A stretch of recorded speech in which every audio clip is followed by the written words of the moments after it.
우리 사무엘상 7장 말씀 오늘 함께 살펴보고 주시는 은혜 함께 나누기를 원합니다.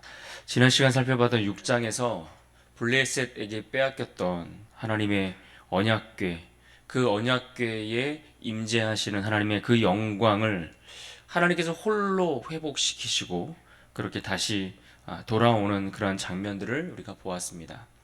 블레셋 땅에 내렸던 그 재앙으로 인해 이 블레셋은 빼앗아 왔던 이 여호와의 언약궤를 다시 돌려보내기로 결정합니다. 그래서 이것을 다시 이스라엘 땅으로 돌려보내는데 어떻게 돌려보냅니까? 언약궤를 수레에 실어서 돌려보냅니다. 이 언약궤를 수레에 싣고 어린 송아지를 두고 울며 이 어린 송아지를 떼어놓은 어미 소 2마리에게 이것을 끌도록 했습니다. 그런데 이 어미소가 놀랍게도 이 어린 송아지를 두고서 울며 그 길을 치우침 없이 곧장 벳세메스로 올라갔다. 벳세메스로 향했다라고 성경은 기록해 주고 있습니다. 이러한 일들을 통해서 블레셋은 분명히 알게 된 것이 있습니다. 그것은 바로 하나님께서 자신들을 심판하고 있다라는 사실을 깨닫게 된 것입니다. 하나님께서 자신들을 심판하여 재앙을 내리셨음을 그들은 분명히 보았고, 그러므로 블레셋 그들이 승리한 것이 아니라 역사의 주인이신 여호와께서 승리하셨다라는 사실을 그들은 인정하지 않을 수 없었습니다. 그렇게 돌아온 언약궤를 맞으며 환호하였던 이스라엘의 베스메스 사람들의 이야기가 이어집니다. 이 베스메스 사람들은 이 언약궤가 돌아오는 것을 보고 돌아오는 것을 보며 기뻐하였고 환호하였지만 그들이 그 언약궤를 들여다본 일로 하나님이 이들을 치셨다라고 했습니다. 그래서 그들 가운데 정말 많은 사람들이 죽임을 당하는 그런 일들이 벌어졌습니다. 그러니까 우리가 이것을 통해서 무엇을 할 수 있습니까? 이스라엘 백성들조차 하나님의 언약궤를 어떻게 다루어야 하는지를 제대로 알지 못하고 있었다라는 이야기입니다.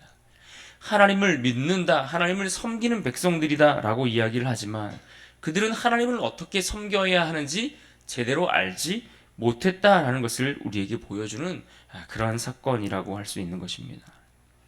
그 일로 인해 이 베스메스 사람들은 도무지 이 언약궤를 감당할 수 없다라고 생각했습니다. 그래서 말씀에 누가 능히 거룩하신 여호와 앞에 설 수 있겠느냐라고 그들이 묻는 그런 질문들을 보았습니다. 그러면서 그들은 그 언약궤를 자기들에게 머물러 있는 것을 원치 않아서 기럇 여아림에 사는 주민들에게로 이 언약궤를 올려 보내었습니다. 그렇게 해서 오늘 본문 7장의 내용은 이 블레셋 땅에서 돌아온 언약궤가 벳세메스를 거쳐서 이 기럇 여아림 땅에 도착하는 그러한 장면에서부터 그 내용이 시작하고 있습니다. 무려 그 언약궤는 기럇 여아림이라는 그곳에, 특별히 이 아비나답이 사는 그 집에 이 언약궤가 들어오게 되었는데 이곳에서 무려 20년 동안이나 머물러 있게 됩니다. 1절과 2절을 보실까요? 1절과 2절입니다. 기럇 여아림 사람들이 와서 여호와의 궤를 옮겨 산에 사는 아비나답의 집에 들여놓고 그의 아들 엘리야사를 거룩하게 구별하여 여호와의 궤를 지키게 하였더니 궤가 기럇 여아림에 들어간 날부터 20년 동안 오래 있은지라 이스라엘 온 족속이 여호와를 사모하니라. 이렇듯 이 언약궤가 7개월 동안의 블레셋 땅을 마치 유랑하듯 그런 유랑 생활을 끝으로 이스라엘에 돌아왔습니다. 그럼에도 불구하고 이스라엘에 돌아온 그 하나님의 임재를 상징하는 그 언약궤가 이스라엘 백성들이 살아가는 그들의 삶의 중심으로 들어오지는 못했습니다. 그들이 살아가는 삶의 중심의 자리까지 그 하나님의 언약궤가 들어와 자리를 잡은 것은 아니었다라는 것을 우리는 말씀을 통해서 생각해 볼 수 있습니다. 왜 그렇습니까? 오늘 본문 2절에서 보신 것처럼 실제 이 언약궤는 이스라엘의 수도였던 예루살렘으로 들어오지 못하고 최소 20년이라는 긴 세월 동안 이스라엘의 변방 도시였던 기럇 여아림에 머물고 있었기 때문입니다. 그래서 이 기럇 여아림이라는 이 변방 도시에 머물러 있는 그러한 상황들이 지속되는 동안에 어떻게 했다고 했습니까? 이스라엘 온 족속이 여호와를 사모하였다라고 당시의 상황들을 설명해 주고 있는 대목입니다. 여기서 사모하다라는 이 표현은 히브리어 동사가 의미하는 바가 슬퍼하다, 탄식하다라는 뜻입니다. 슬퍼하다, 탄식하다. 다시 말해서 이스라엘이 여호와를 향하여 애통하였다라는 의미를 담고 있는 것입니다. 애통하였다. 이스라엘이 여호와를 향하여 애통하였다는 겁니다. 왜 그렇습니까? 비록 여호와의 개가 블레셋으로부터 돌아왔지만 하나님과 이스라엘의 관계가 이처럼 완전히 회복된 것은 아니었기 때문에 그렇습니다. 그래서 이 하나님과 이스라엘 백성들 사이의 관계가 완전히 회복되지 못하여 그들의 삶의 중심으로까지 들어오지 못한 그러한 상황들 때문에 그들은 그것이 고통이 되어 여호와 앞에 애통할 수밖에 없게 되었다라는 것을 우리에게 들려주고 있는 것입니다. 그렇습니다. 오늘날 우리가 오랜 세월 교회를 다니고 또 하나님 앞에서 그분을 섬겨왔는데 그렇다면 과연 우리는 하나님과 어떤 관계를 맺고 있을까요? 하나님과 우리 사이에 정말 깊은 관계를 맺고 그런 관계를 우리도 유지하며 살아가고 있습니까? 어쩌면 우리도 이스라엘 백성들처럼 우리가 교회에 나오고 예배당 안에 머물러 있고 하나님을 섬긴다고 말하지만 여전히 이스라엘 백성들처럼 하나님과 나 사이에 그 거리가 너무나 멀리 떨어져 있는 것은 아닌가요? 여전히 예배도 드리고 교회 안에 머물러 있지만 실제로 나와 하나님과의 관계가 그렇게 멀찌감치 떨어져 있는, 그래서 친밀함을 찾아볼 수 없는 그런 관계에 있다면 우리 오늘 말씀 속에서 우리의 모습을 잘 점검하고 살펴보는 시간들이 되어야 할 것입니다. 이처럼 여호와를 향한 이스라엘의 애통함이 있고 난 이후에 오늘 본문 3절에 보시면 사무엘이 다시 성경 속에 등장하는 것을 볼 수 있습니다.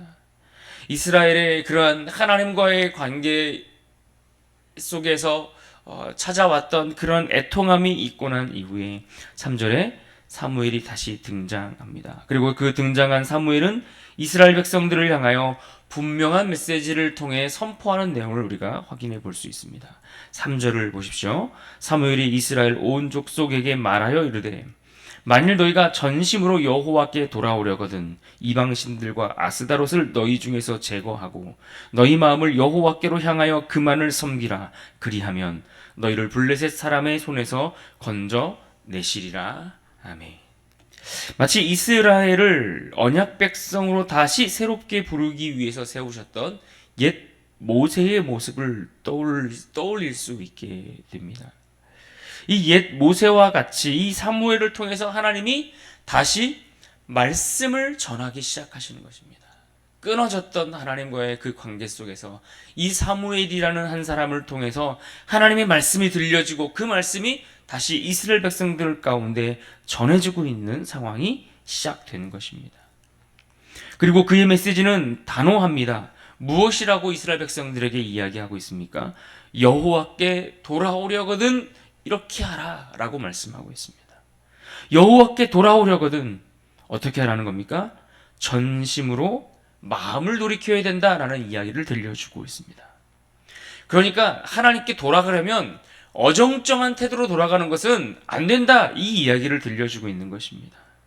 여기서 전심이라는 단어는 온 마음으로 라는 뜻을 가지고 있습니다. 그러니까 하나님 앞으로 주님께로 돌아온다라는 것은 우리의 마음이 하나님께로 향해야 된다는 것을 들려주고 있습니다. 하나님께 돌아간다는 것이 무엇입니까? 우리의 발걸음이, 우리의 겉 모양이, 우리의 겉 행동이 하나님 앞에 나와 예배드리는 그것 중요한데 그 예배를 드리러 나가는 너희의 마음이 하나님께로 온전히 향하는 것, 이것이 먼저다라는 것을 들려주고 있습니다. 주님께로 돌아가기를 원하십니까? 세상에서 실패하고 좌절하고 낙심하여 그래서 이제는 주님께로 우리가 돌아가기 원한다면, 그렇다면 우리는 가장 먼저 우리의 마음을 주님께로 드려야 합니다. 세상으로 향해 있던, 세상 가운데 빼앗겼던 우리의 마음을 하나님께로 먼저 돌이키는 것. 오늘 말씀의 표현대로 하면 아스다롯에게 향했던 그 마음을 제거하고 하나님께로 돌아서는 것, 이것이 먼저라는 것을 우리에게 말씀해 주고 있습니다. 우리의 마음은 여전히 세상에 머물러 있으면서 그저 교회에 출석하는 것으로 하나님께 돌아왔다라고 말할 수 없다라는 것입니다. 우리는 교회에 와서 예배를 드리는데 우리의 마음은 세상으로 향해 있으면 그것으로 되지 않는다라는 이야기입니다. 우리의 마음을 어디에 두었느냐에 따라 우리의 도덕적 또 신앙적 상태가 결정되기 때문에 그렇습니다. 그래서 오늘 말씀해 보면 사무엘이 뭐라고 말합니까? 너희의 마음을 여호와께로 향하라, 이렇게 말씀하고 있다라는 것입니다. 너희 마음을 여호와께로 향하라. 세상에 깊이 뿌리를 내리고 그렇게 발을 들여놓고 살아갔던 이스라엘 백성들이 이처럼 그들이 살아갔던 삶의 그 자리 속에서 그들의 모든 그러한 악습들을 뽑아내는 것, 이것은 결코 만만치 않은 일이었습니다. 그것은 우리도 마찬가지입니다. 이것은 쉽게 생각하지만 그렇지 않은 일입니다. 세상에 물들었던 습관, 세상에 빠져서 거기에 마음을 두고 살아갔던 그러한 습관들을 뽑아내는 일이 그리 쉽게 되지 않는다라는 이야기입니다. 왜 그렇습니까? 그것이 한 번에 잘 돌아오지 않게 되는 것을 오늘 성경을 통해서 볼 수 있는 것입니다. 왜 그렇습니까? 이 이스라엘 궤가, 여호와의 궤가 실제로 이스라엘의 중심으로 들어오기까지 최소 20년 이상의 시간이 걸렸다라는 것이 바로 이 온전히 주님 앞에로 돌아와 그 마음을 세상으로 향했던 그 마음을 제거하고 돌이킨다는 것이 이처럼 쉽지 않고 어려운 일이라는 것을 우리에게 보여주는 대목이기도 합니다. 이제 성경은 이 사무엘의 요청 속에서 과연 이스라엘이 어떻게 반응하는가를 우리에게 소개해 주고 있습니다. 4절 말씀을 보십시오. 이에 이스라엘 자손이 바알과 아스다롯을 제거하고 여호와만 섬기니라.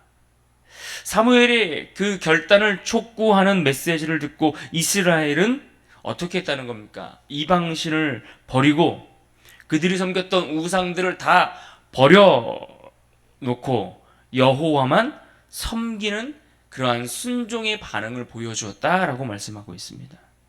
그동안 섬겨왔던 이방 우상들을 다 버리고 돌아섰다라는 것입니다. 이제야 비로소 하나님의 백성들답게 살아갈 준비가 되었다라는 것을 우리에게 보여주고 있습니다. 그것을 알려주는 신호입니다. 그래서 이 결심을 위해 사무엘은 이스라엘 백성들을 어디로 모이라고 했습니까? 미스바 광장으로 모이도록 초청하고 있습니다. 우리가 느헤미야서를 살펴볼 때에도 그 먼 훗날 다시 신앙의 개혁을 위해 이스라엘 백성들이 모였던 그 미스바, 그 아름다운 신앙의 역사가 바로 여기서부터 시작된 것입니다. 그 자리로 그들은 모여서 그곳에서 하나님과의 그 신앙의 개혁을 다시 작업을 해 나가기 위해 그곳으로 이스라엘 백성들을 모이도록 초청하고 있는 것입니다. 5절과 6절의 말씀들의 내용들을 보시면 여기에는 사무엘이 이스라엘을 향하여 무조건적인 회개를 요구하는 내용들을 볼 수가 있습니다. 물을 길어 여호와 앞에 부었다라고 표현했는데 이것이 명확히 무엇을 의미하는지 알기는 어렵지만 분명한 것은 그들이 금식하며 하나님 앞에 참된 회개의 자리로 나아갔다라는 것을 성경은 보여주고 있습니다. 그리고 이러한 진정성 있는 참된 회개를 통해 그들이 다시 하나님 앞에 순종하는 자들로 하나님 앞에 온전한 마음으로 내어드리는 그러한 믿음의 공동체로 형성되기에 이르렀다라는 것을 성경이 우리에게 보여주고 있습니다. 그렇습니다. 언제나 우리가 하나님 앞에 돌아서려면 우리의 마음이 하나님께로 향하고 그 가운데 드려지는 참된 회개를 통하여 온전한 그 회복을 이루고 경험할 수 있는 것입니다. 이렇듯 신앙과 믿음의 본질을 점검하고 이것을 정립한 후에야 비로소 그들이 하나님 앞에 온전한 아름다운 관계로 회복되고 나아갈 수 있게 되는 것입니다. 그런데 오늘 말씀해 보시면 이들이 이처럼 신앙과 믿음의 본질을 점검하고 이것들을 다시 정립하고 회복한 이후에 어떻습니까? 또다시 대적들로 인해 이 공동체를 흔들어 오는 그러한 도전들을 우리가 찾아볼 수 있습니다. 늘 그렇습니다. 우리가 신앙적으로 바르게 무엇인가를 하나님 앞에 해 나가려고 애를 쓰면 세상이 또 대적이 우리를 그냥 가만히 내버려 두지 않는 것입니다. 늘 하나님 앞에 우리가 바르게 믿음 생활을 하려고 하면 우리의 주변에 수많은 대적들이 우리가 하나님 앞에 그러한 결단으로 나아가지 못하도록 도전해오고 우리를 흔들고 우리를 유혹하는 일들이 벌어지는 것입니다. 오늘도 보십시오. 어김없이 블레셋이 찾아옵니다. 끊임없이 이 블레셋이 찾아와 다시 한번 침략하고자 하는 그들의 도전이 반복되고 있는 모습을 볼 수 있습니다. 그런데 여러분, 이번에 도전해오는 이 블레셋의 침략에 대해서 이번만큼은 뭔가 다름을 우리가 기대할 수 있습니다. 왜 그렇습니까? 이들은 지금 하나님 앞에서 참된 회개를 통해 이스라엘과 하나님과의 관계를 다시 바르게 세우는 그러한 작업들을 이미 했기 때문에 그렇습니다. 아마도 블레셋은 지난번 전쟁에서 승리하고도 이 언약궤로 인해서 그들에게 임했던 그 재앙으로 인해 큰 피해를 보았던 것에 대한 어떤 보복이나 안갚음을 시도하려고 했을 것으로 볼 수 있습니다. 마찬가지로 7절 하반절에 보시면 이 블레셋의 침략 소식에 이스라엘은 어떻습니까? 또다시 그 불안함의 두려움을 느끼기 시작했습니다. 늘 이 블레셋의 그 지긋지긋한 괴롭힘, 이것이 얼마나 오랫동안 반복되었습니까? 정말 나중에 이 다윗이 세워져서 다윗이 완전히 블레셋을 함락하여 그들을 제지하기 전까지 이 블레셋의 끊임없는 공격들이 계속되는 것을 볼 수 있습니다. 그 블레셋의 지긋지긋한 괴롭힘에 시달렸던 그들의 과거의 시간들, 역사들, 또 현재에 계속 반복되는 일들, 이것들 때문에 그들은 불안하고 두려웠다라는 이야기입니다. 그런데 이번에는 정말 이스라엘의 모습에 뭔가 다름을 찾아올 수 있습니다. 지난번에는 어땠습니까? 하나님께 묻지도 않았습니다. 구하지도 않았습니다. 하나님께 이 블레셋에 쳐들어오는 그 상황들 속에서 우리를 좀 도와달라고 도움의 요청을 청하지도 않았습니다. 그 어떤 행동도 없이 그저 언약궤를 들고 하나님을 이용하려는 그들의 오만한 생각들과 그들의 욕심뿐이었는데 이번에는 뭔가 다름을 볼 수 있습니다. 어떻게 다릅니까? 8절을 보십시오. 이스라엘 자손이 사무엘에게 이르되 당신은 우리를 위하여 우리 하나님 여호와께 쉬지 말고 부르짖어 우리를 블레셋 사람들의 손에서 구원하시게 하소서 하니.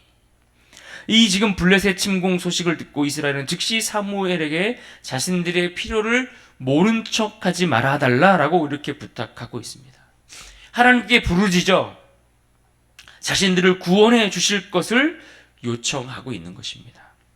그렇습니다. 비로소 이제야 이스라엘이 여호와를 신뢰하는 모습을 우리는 이 대목에서 볼 수 있습니다. 그들을 구원하실 자가 누구인지를 알고 그분을 신뢰하고 그분을 인정하는 모습을 우리가 찾아볼 수 있습니다. 그렇습니다. 우리가 이 땅을 살면서 하나님 앞에 취해야 할 태도는 무엇입니까? 하나님을 향한 신뢰의 태도입니다.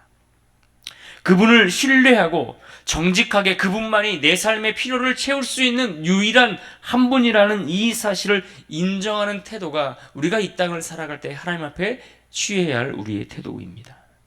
여호와 하나님만이 내 삶의 유일한 구원자이심을 고백하는 그 믿음이 우리 중심에 있어야 하는 것입니다. 진실로 청하여 드리는 이 이스라엘의 요청과 또 그로 인하여 사무엘이 드렸던 그 제사에 대하여 하나님께서 어떻게 하셨을까요? 하나님께서 응답하십니다. 그들 이스라엘을 위해 싸우시는 그 모습을 우리가 볼 수 있습니다.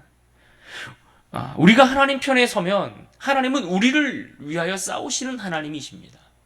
우리가 하나님께 속하여 하나님께 머물러 있으면 하나님은 우리를 보호하시고 우리를 지키시고 우리를 위하여 친히 일하시고 나서시는 그러한 하나님이신 것을 우리는 알아야 합니다. 우리가 하나님을 인정하면 그분은 우리를 높이시는 것입니다. 만군의 여호와 되시는 하나님께서 친히 우리를 위해서 일하시는 모습을 우리는 볼 수 있습니다. 구체적으로 어떻게 도우셨습니까? 10절과 11절을 보십시오. 사무엘이 번제를 드릴 때에 블레셋 사람이 이스라엘과 싸우려고 가까이 오매 그날에 여호와께서 블레셋 사람에게 큰 우레를 발하여 그들을 어지럽게 하시니 그들이 이스라엘 앞에서 패한지라. 이스라엘 사람들이 미스바에서 나가서 블레셋 사람들을 추격하여 뱃갈 아래에 이르기까지 쳤더라. 하나님이 블레셋 사람들에게 큰 우레를 발하여 그들을 혼란스럽게 어지럽게 힘들게 고통 가운데 몰아넣었다는 이야기입니다. 하나님이 여호와 하나님을 섬기고 신뢰하니 하나님이 그들로 하여금 승리를 얻을 수 있도록 허락하셨다라는 이야기입니다. 여러분, 이처럼 여호와를 섬기고 신뢰할 때 얻는 이 승리의 원리가 오늘 우리의 기억 속에도 깊이 새겨지는 은혜가 있기를 간절히 바랍니다. 특별히 이 이스라엘이 미스바에서 경험하였던 이 승리는 매우 오랜만에 경험한 승리였습니다. 이것을 경험하는 그 과정 속에서 우리는 중요한 원리 하나를 발견하게 되는데 그것은 부르짖음과 응답의 원리입니다. 하나님과 이스라엘의 그 관계 속에서 기도가 얼마나 중요하게 작용하는 것을 우리는 볼 수 있습니다. 사무엘은 부르짖었고 여호와 하나님은 응답하셨습니다. 이스라엘 백성들이 여호와 하나님 앞에 부르짖었다라는 것은 그들이 여호와 하나님을 신뢰하였다는 것을 우리에게 말씀해 주고 있는 것입니다. 하나님께서 전쟁 가운데 나를 지켜주실 수 있는 분이다라는 이 신뢰가 없다면 당연히 그들은 기도하지 않습니다. 그 하나님이 나를 지키실 것을 믿고 보호하실 것을 신뢰하기에 하나님 앞에 나아가 기도하는 것입니다. 하나님을 인정하는 자가 기도한다라는 이야기입니다. 그러므로 오늘 말씀을 통해 우리도 우리의 삶의 중심을 이스라엘의 돌이킴과 같이 하나님께 먼저 돌이킬 수 있는 은혜가 있기를 간절히 바랍니다.